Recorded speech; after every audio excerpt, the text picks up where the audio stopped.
Welcome to the Acupuncture Marketing School podcast. I'm your host, Michelle Grassick, and I'm here to help you get visible in your community, take marketing action with confidence, and get more patients in your practice and more money in your pocket every week. We both know you're a talented, passionate acupuncturist and that acupuncture has the power to change lives. So let's dive right into this episode and talk about how you can reach more patients.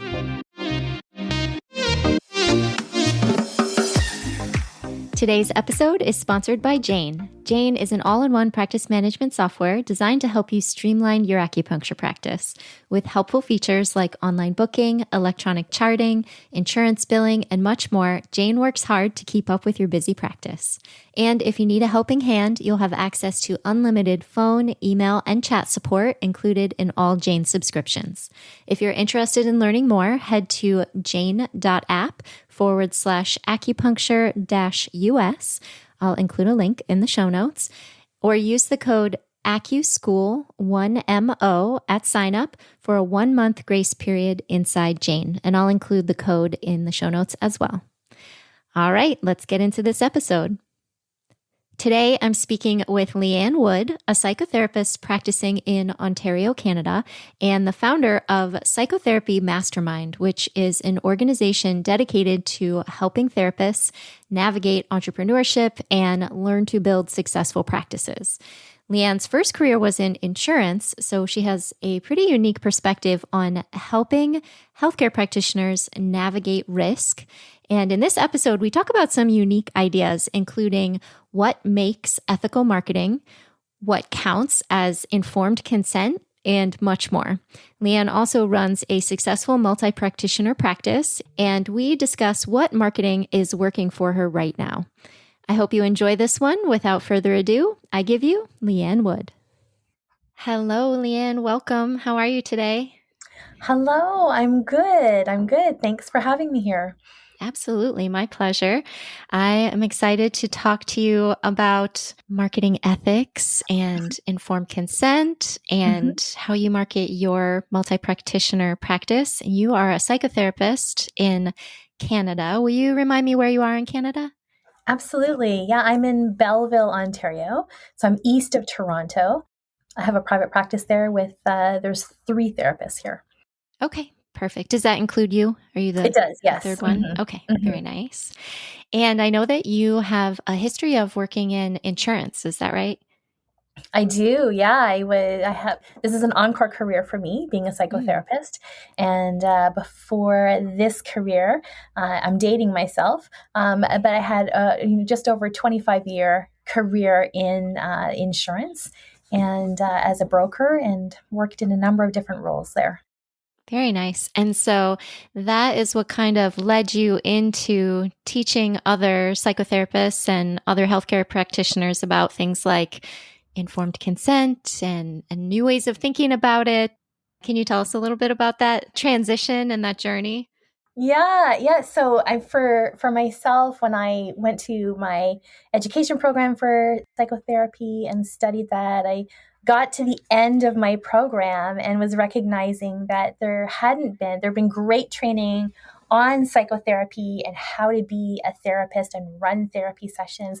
But what was missing was the business side of running a practice and, pieces around documentation and consent and marketing. And as I started looking at all the regulations and the framework that I had to work within, I very quickly became overwhelmed and started looking for resources to help me kind of put this together, because in my previous career in insurance, I'd actually spent a fair amount of time working in the area of professional liability insurance, like malpractice and errors and omissions. And one of the things that I did in those roles is I would work with various groups of regulated professionals, helping them understand the regulations and come up with policies and workflows to keep them within that framework. And so I recognize, oh my goodness, I can't find that kind of framework for what I'm doing now as a psychotherapist. And so I felt like I kind of took a step back, really studied up on that, figured out how to do it in my practice, because I felt like I needed that peace of mind that I had all those bases covered. And throughout that process, and I would have colleagues that I was talking to, and they're like, oh, did you figure, how are you doing that? And they're asking me all these questions. And so it started with me sharing what I was learning with my colleagues, and then it's just really expanded from there. And so now I teach other psychotherapists the business side of psychotherapy practice. It sounds very familiar to acupuncture school, where you're extremely well trained in acupuncture, and then they really do their best to give you as much info as they can about setting up your practice. I know the school I went to, they were great about things like paperwork, right? Like these are the legal side, and they even tried to teach us like how to bill insurance. But marketing, there wasn't a ton of marketing. But yeah, I think it varies depending on the school that you went to. So we had a really interesting conversation previously about how informed consent is not just signing a piece of paper, like a legal document, which when I think about it, it really makes sense. But I'll let you dive in a little bit. Yeah, absolutely. There is this idea that consent. Well, yeah, consent is signing a document, a waiver, so to speak. And but many regulatory colleges, depending on the profession you're in, actually talk about this concept of informed consent. And so, that just really raises the level of consent that needs to happen when you're working with your clients or your patients. And so, the idea of informed consent, when you think about what, being informed means, can we actually say, well, I emailed them a consent form, they signed it, we're good? Like, is that informed consent? And how is that informed consent? Because, when I think about, I have an Apple device and they come out with a new service agreement or whatever. And, I think I do what most of us do, right? Which is quickly scroll to the bottom, click Yes. I agree, and get me into what I need right now, right? Like I won't even read any of it. And I think, how many of my own clients do that with a consent form that I email to them? Do they just like scroll to the bottom, I agree, sign, and boom, they think that they're done. And so that, might be consent in that, you have a form that is signed by them. But the idea of informed consent is that they're informed, they're making a conscious decision. And so when I really started looking into this, I realized that, okay, this is not informed consent, just getting a signature on a piece of paper, never having a conversation, never talking about, what we're actually going to be doing in our work together.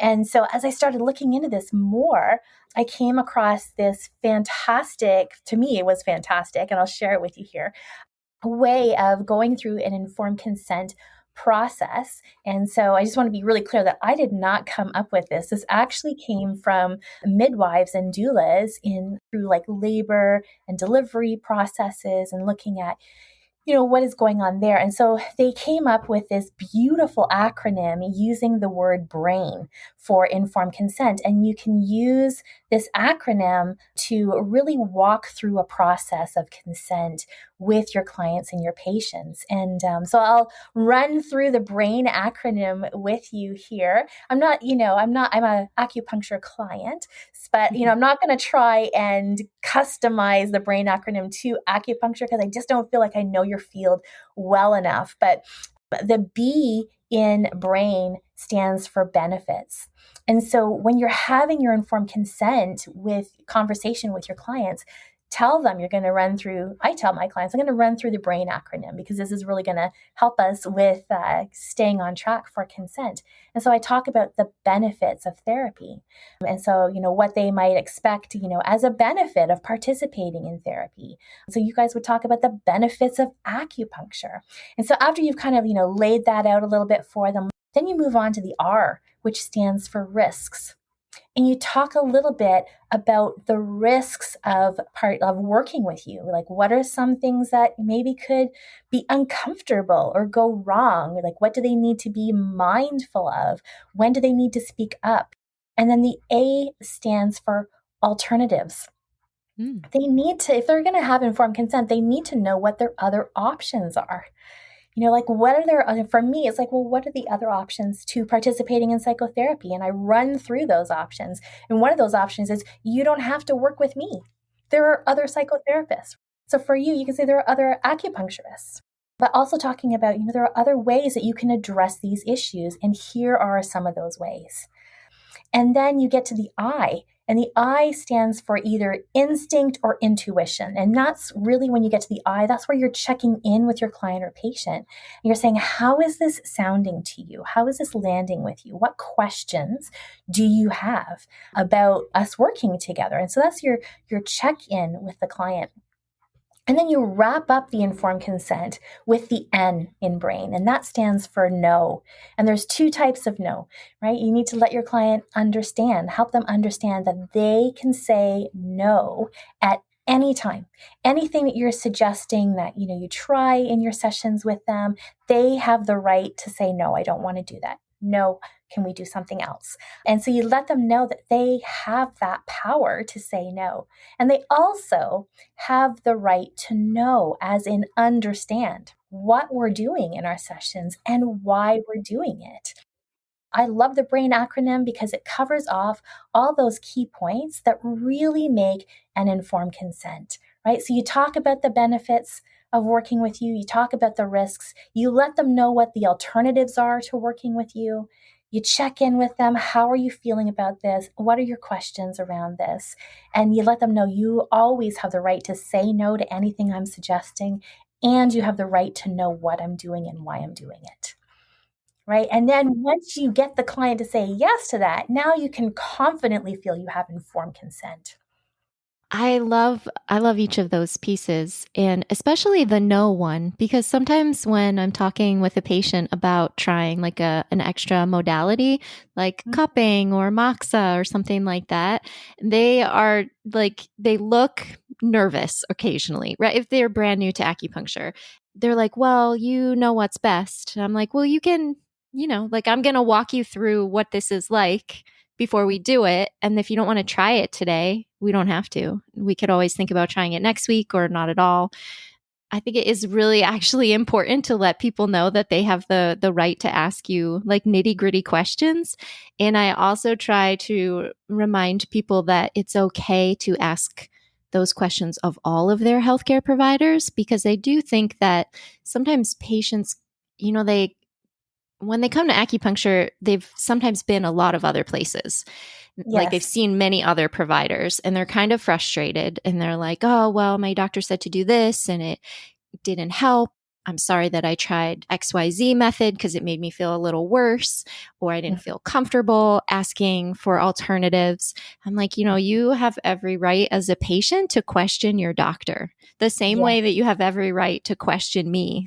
Like, what are we doing and why are we doing this? How long is it going to last? How long are you going to leave me alone with needles? Yesterday, I had a new patient. It was her second visit, and she just was so anxious being left alone with needles in the first treatment. And even though I asked her, is it okay that I leave you? Do you want me to leave the door open so you can call me if you need something? And then so at this treatment, I was like, how was that? And she was like, I didn't like it. Will you stay with me? So we did moxa for like the whole time because it was really too much. I'm like, okay, well, that's great that you told me, because I don't want this to be a stressful experience to you. And is really rare. Most of my patients are like, please leave so I can nap. Get out. Yes. Right. But if you don't ask people questions and let them know that they have permission to question what you're doing, then they may not tell you when they're feeling anxious, and then they won't come back or something like that. Well, exactly. Yeah. And then I think the alternatives is beautiful. When we talked earlier, you had mentioned that this came about from labor and delivery, and that people were, for example, just being rushed into like a C-section or some other procedure and like being signing consent, but there was no discussion of like, you don't have to do this. Here might be your options, or this is quite an emergency. Your other options are limited. And just the idea that nurses were noticing that it didn't feel like people had consent. So yeah, I think especially in those situations, like a whole big discussion is necessary, although it is, maybe they are rushed. So it feels like a rushed conversation, but essential. Well, and see, we have the luxury with what I'm doing in psychotherapy and what you're doing with acupuncture, that we're not in those crisis situations. So really, why wouldn't we take those moments to really check in with our clients? I often feel as a practitioner that, I've got this great idea for what we can do and how it's going to go for my patient or my client. And when I take that moment just to check in with them and say, listen, this is what I'm thinking, and here's why, here's how I think it could work. And then they have a very valid reason why they don't want to, or why it may not work for them. And I'm constantly, it's almost like these little mind blown moments, like, thank goodness I asked. That could have, been terribly upsetting for them, or just not been as effective as I thought it was going to be. And so, really taking the moments to get that informed consent. The other piece that, it really does is it really fosters a strong connection between your client and your patient and you as a practitioner, because they know that they can trust you, right? You're explaining things, you're checking in with them. It really builds that trust between the client and the practitioner. Yeah, absolutely. And that kind of brings me to our next topic, which is ethics in marketing, because I think that really, really great marketing builds trust in your potential patients. And I know that one of the reasons a lot of my marketing clients and marketing students don't want to do marketing is they're worried about coming across as pushy or sleazy. And they are real community members in the area where they live. They're like part of the local community. And so their focus is being trusted by real life people. And so they are really worried about the idea of creating marketing that comes across feeling gross. Yeah. And I find that often this is more of a theoretical worry than something realistic. I think that people who are already conscientious of not creating gross marketing are not going to do that because they're already sensitive to it. It's on their radar. So I would say most acupuncturists are not about to create a gross, awful commercial for TV that people can't stand. It's really, really unlikely, but it's a concern that we have. And so sometimes I like to remind them that you are probably going to create this lovely ethical marketing that feels good to you and to your clients. But sometimes that's a really new concept for people. What is ethical marketing, and what does that look like? So I'd love to hear your perspectives on it, or some examples from your experience. Yeah, well, I don't have acupuncture examples, but I can speak from, my perspective. It is about this idea of building trust with people. What I have found to work really well is approaching my marketing from an educational perspective, talking about some common things that psychotherapy can help. I will talk in my marketing about depression. What are the signs of depression? What do you need to watch out for? How can therapy help depression? Right. So I'm not saying you should be in therapy. I'm letting people know, I'm letting them know about this condition that psychotherapy can help. And so there's an education piece around, the issue. And then also, talking about how therapy can help. And I'm not saying you should talk to me. It's very conversational. It's educational that way. And what happens is over time, people come to go, Liane works with people who have depression, or whatever the issues are. And so there is that, from a marketing perspective, it's called the know, like, trust factor. Right? People need to know who you are. They need to like you, and they need to trust you. And once they know you, like you, and trust you, then they might be ready to work with you. Yes. As I'm thinking about acupuncture, I'm a client of acupuncture. I love it. Getting some marketing about different things that acupuncture can help with. Like, I'm sure, I shouldn't say sure. I know that I don't know all of the things that acupuncture could help me with. To be able to see some stuff, it's like, oh, I didn't know acupuncture could help with that. Or how does acupuncture help with that? Why might I think about trying acupuncture for those things? I would think, that's an amazing way to start off your marketing in a way that isn't salesy or pushy or any of those other things that you don't want. Like, you can really position yourself as the expert and the professional in this area. I definitely agree. And I'm always asking my students to think about marketing from that educational perspective, for sure, and really emphasizing that marketing can ultimately be about sharing information and knowledge, which is pretty empowering to individuals, because really what we're doing by marketing in this way is we are just giving people another option for their healthcare. And then even if they decide not to work with us and try acupuncture, at least they had that extra information as a potential in their toolkit. And then they can say like, okay, well, I could try acupuncture. I could get massage. I could take medication, or, I could go to physical therapy. And right now, like mentally, I'm prepared to, I don't know, go to physical therapy.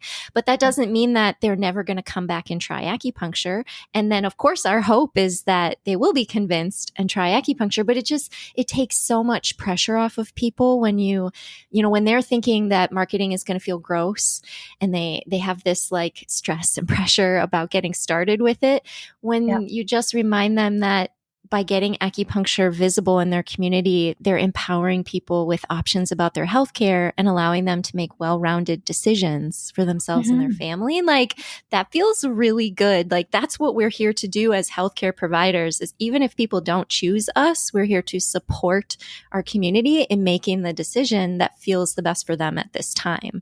And I wish I could shout it from the rooftops and be like, there's so many kinds of marketing you can do that feel like warm and fuzzy on both sides, helpful and just imparting knowledge. Well, and even, like you're talking about them making their own decision, but each individual that you educate about what you do, they have a circle of influence. So even if they're not ready for acupuncture themselves, if they're talking with friends or family members who say, I've got this going on, and they now know that they didn't know before, but they now know, oh, hey, I just read about acupuncture and how it can help with that. Yes. They're going to say that. They're going to say that to their friends or family. And so sometimes when I do email marketing as well, right, where I will, from an educational perspective, and I will often at the bottom of the email say, if you know someone who would benefit from this, feel free to share it. I am so happy to hear that you do that, because I teach email marketing like as much as possible. It's one of my favorite kinds of marketing.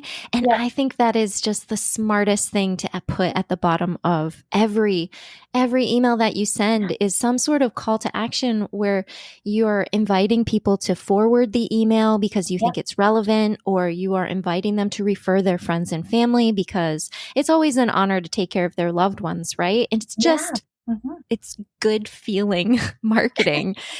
And I love email marketing because you get to write emails in your jammies at your desk at home, and you don't have to learn a dance on TikTok or something like that. It's very low pressure.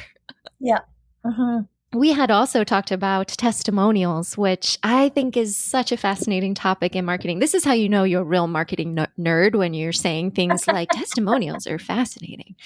Because in the United States, we have a lot of freedom for the kinds of marketing that we can do as healthcare providers.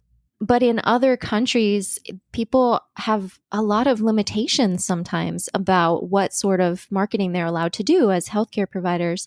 So I know that where you're located, and then certainly in Australia, people are not allowed to use testimonials as part of their marketing if they're in healthcare. So I would love to talk about that a little bit. Yeah. You're right. Where I am in Canada, using testimonials for psychotherapy is not permitted. And so that would be like a huge no-no. I find myself getting disciplined pretty quick if I started using client testimonials in my marketing. And the reasons that, have come from my regulatory bodies is that what one client experiences may not be what another one experiences. And so can we make this claim ethically that working with Liane is going to cure your depression or whatever, the issue may be? And so that is just not really a good idea to do that. The other thing that I can't do in my marketing is say that I'm the best, right? Fair. So I can't say, best psychotherapy in Belleville or, in Ontario. I can't do, anything like that, or anything in my marketing that creates a promise. Yeah. Do this psychotherapy with Liane and you will be cured of the issue. I can't, do anything that way. And again, when you think about it, I'm not sure, exactly how this correlates to acupuncture, but in psychotherapy, the results are very much dependent on the client's active participation in the therapy. Right. So, they need to be actively engaged and participating in therapy to really get the full benefit out of it. Well, I don't know how active or participating a person is going to be in therapy. So how can I ethically say this is going to be your result? So I use words in my marketing like may experience. It can do this. It may help you with that. And so there are ways to, kind of get around it a little bit, but in a way that's not promising or guaranteeing those results. Yeah. Does that answer your question, Michelle? Yeah, absolutely. And I think, I certainly think that it's smart not to make promises in marketing because, again, I think as far as I know in the US, I don't know of any specific rules that say we couldn't use those promising words like acupuncture will result in XYZ. But I think most people have a strong feeling that like that's not a good idea. And because we care so much about whether what we are saying is actually true, like are we building trust or are we making false promises? I think a lot of acupuncturists are already very cognizant of that idea that like it's better to play it safe and use language that doesn't make those promises in their marketing. Right. And yeah, the testimonial thing is, I am a huge proponent of if you live in a country where you can use testimonials, especially Google reviews, because they help boost the rank of your website on Google. Like if you can use them, I always tell people to maximize them. Ask every happy patient to give you a review. And then we just sort of have to hope on the back end, the people reading the reviews will have the presence of mind to know that, well, this was one person's experience and results are never guaranteed. I do remember I actually have a marketing ethics class, like a PDA credit for acupuncturists. And we talk about testimonials in that class. And I had done some research on why Australia doesn't allow them. And they had pointed out that for most testimonials, the practitioner has the opportunity to decide whether or not to publish them. And so naturally, we aren't going to put negative testimonials on our website if we receive one, right? Which doesn't happen very often. Yeah. I think that's really interesting because, with Google reviews, people have the freedom to leave whatever kind of review that they like, and you can't just take it down. If you think it's totally incorrect, you can flag it and ask Google to take a look at it. But I think in like a decade, however long it takes a real life person and not a robot at Google to look at it, then they might evaluate it. But for the most part, those are pretty much out of your hands. So for me, I feel like, oh man, my American friends, I feel like you should go for it. I know that is a really strong marketing avenue for my own practice. I think there's a difference. Yeah. Yeah. I think there's a difference between testimonials and reviews. Yeah. So testimonials, is something that you use in your marketing. Yep. Like on your website. Right? So yeah, like our regulatory, how can you stop somebody from leaving a Google review or, rate my therapist or whatever, like those websites? I can't control what people are doing. Right. Our regulatory college has reviews. If they happen, okay, they happen. We're not allowed to solicit reviews, right? Yeah. Like I'm not allowed to say to a client who has a great experience, hey, can you give us a Google review or whatever?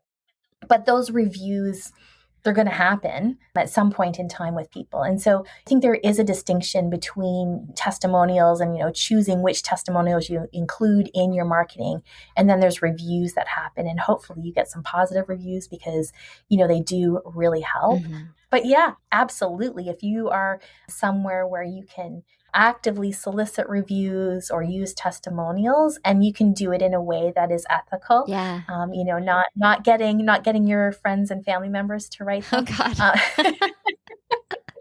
That's a really good point. Yes. Yeah. There's a specific way that I teach my students to ask for reviews inside my online class, Acupuncture Marketing School. And I'm a very introverted, low-key person, so I like to ask over email because I think that's low pressure. Yeah. And often I really intend to ask people to write a review when they're present with me in the office, but then through the checkout process, I'm just on autopilot and then they leave and I'm like, darn it. So I'll do an email Mhm. follow-up. But basically the email is asking, would you be comfortable leaving a Google review? If you are, here's the link that goes directly to the review page. And then I also kind of give them an out. If you're not comfortable leaving a review, I completely understand because not everybody is willing to make a public statement on the internet with their name attached to it. And so there's Right. zero pressure if you just don't want to do this. And so I find Mhm. that people who are happy to write a review will respond and be like, yeah, no problem. And then they'll do it immediately. And then some people will just sort of never answer me. And I kind of take that as, okay, I'm not comfortable making a public statement on the internet. So it's sort of giving that, I guess it's giving them their alternative for their informed consent for their review. Your alternative Yeah. is not to do it and not to answer this email. But I feel like maybe Yeah. 50% of the people that I ask will leave a review. And at this Mhm. point, I mean, I don't know why more people don't do it. I believe I have 67 Google reviews, and the nearest Mhm. person to me is maybe a 15 or 20-minute drive, and I think they have 35 reviews. And then it's like everybody else locally has 4. Yeah. I Yeah. know for sure that those acupuncturists and everyone listening has patients who are their biggest fans and they would love to leave Yes. you a review if you just made Mhm. the request. So I'd love to hear the structure of your practice because you said there's 3 of Mhm. you at your office and to talk Mhm. about what marketing works well to bring people in. And then Mhm. I'm also curious how you divide up when you have new clients. How do you decide who gets Mhm. them in a practice with 3 Right. people? Yeah, great questions. Yeah, so in terms of marketing, I am someone who doesn't put all my eggs in one Oh, I basket. like that. I really feel that there needs to be several streams happening to be bringing new clients into the practice. Some of them are paid marketing strategies, and some of them are not paid. I would encourage you, especially when you're starting out, to look at those not paid marketing Yeah. strategies and really jump on them to get the ball rolling because you can do a lot for your practice that doesn't involve laying out money Mm. to attract people to your practice. And so the stuff that doesn't cost money is the social media posts.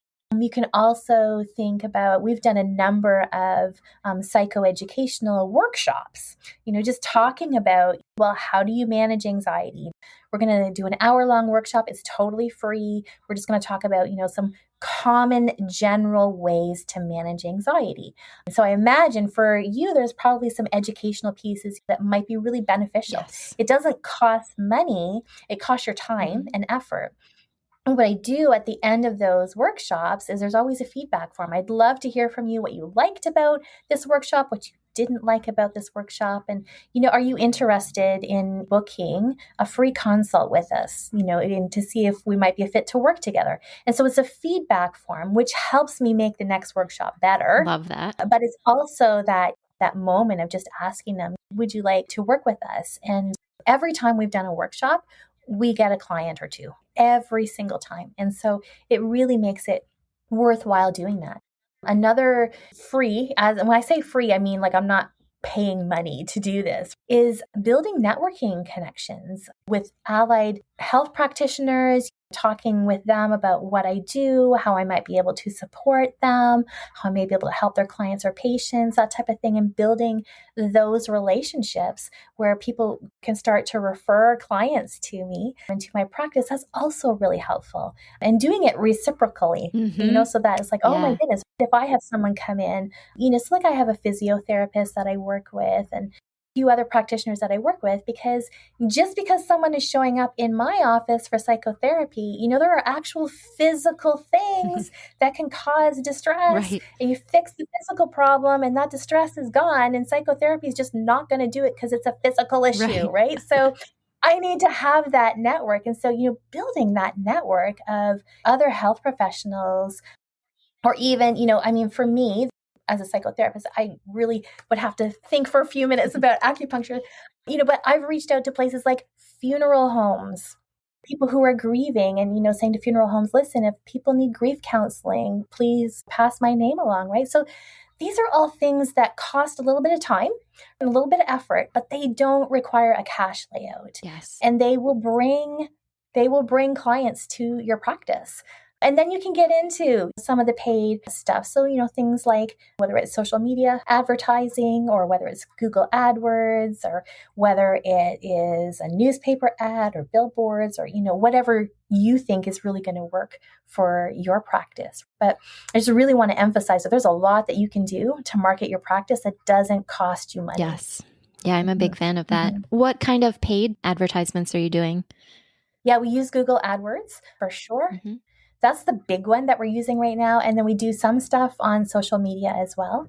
So, if we have like a free workshop coming up or something like that, we'll run an ad on social media promoting that free workshop to, kind of get people signed up for the workshop. Yeah. Do you have any tips for the Google AdWords? Mm-hmm. It's pretty small snippet of text. So you don't have a lot of space to say what you need to say to convince people. Mm-hmm. Well, you have to really think differently, I find. I have to really, when I'm looking at my Google AdWords, I have to really look at it from my client's perspective. My client may not say, I feel depressed. Right. Yeah.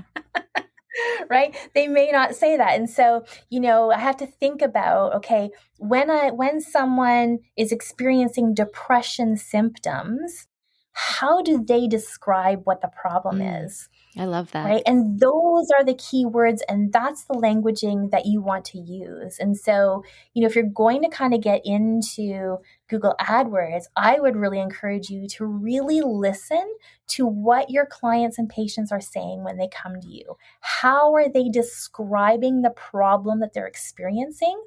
Really pay attention to exactly the words that they're using.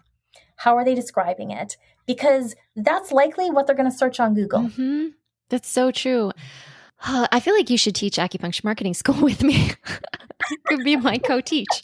I am always telling people you have to know your target market. You have to know your ideal patient, because once you know that, then you know how they would talk about their symptoms or their difficulty that they're experiencing, as well as how they would talk about the outcome that they want. And then once you know that, you can use those words to really get their attention in your marketing. Mm-hmm. And that's so much more effective. I always think about, because I don't think I'm running any Google ads right now, but I really do like them, and I have run them in the past. And I'm in a pretty, I guess I would say, like rural conservative area. And so I'm still doing a lot of education about acupuncture. What is it? Who can it help? That sort of thing.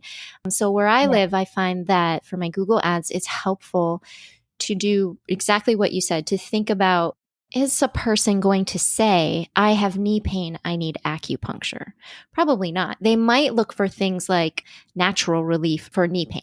So they know that they have knee pain. They don't necessarily want to get a shot at the doctor's office, or they're worried that the doctor's just going to tell them to take ibuprofen and put ice on it. Or they've already tried that and they're like, it's still bothering me. I don't want to go back to the doctor. So they're like, well, what can I do by myself to take care of this? That's the sort of angle that they might be coming from. Whereas someone who lives in a larger city or an area where acupuncture is a lot more common, there could be people who are already really well educated about acupuncture, and that is what they're Googling. But you have to know your target market and your ideal patient to understand which angle are they coming from. Really, really helpful. So true. Yeah. When you can figure out your ideal clients' problems, like what their common problems are, how they talk about those problems, and what they're hoping to, the outcome would be if things were to get better, and you use that languaging, that's when your marketing really clicks. Yeah, exactly. Well, thank you so much for spending time with me today. I have one more question for you, and that is, what is your definition of success? Ooh, that's a good question. Success is a relative term, I think. It can mean different things to different people. So in my mind, I think success is tied to being fulfilled. And I think everyone within that, has their own idea of what it means to be fulfilled.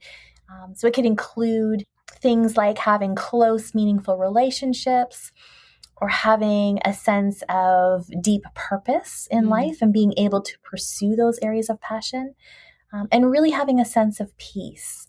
So I think, in my mind, it's really tied into fulfillment. I love that.